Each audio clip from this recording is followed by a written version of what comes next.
Ndio. Ndio mnyoe kipara. Alisemaje? Alisema kwa akili zake timamu. Leo Yanga anapata matokeo. Asipopata tumnyoe kipara.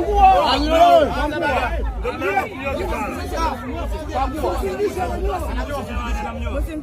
Simtingishe. Baada ya matokeo. Nimenunua sasa hivi. Nani roba nyembe kwenye nani? Nani? Wanangu utopolo wananyolewa. Wanangu utopolo wananyolewa.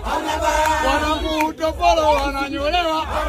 Nasema utopolo wananyolewa. Wanangu utopolo wananyolewa. Jamani utopolo wananyolewa. Nasema utopolo wananyolewa. Uli utopolo wananyolewa. Nasema utopolo wananyolewa. Inatosha hiyo. Bado wewe kama shule.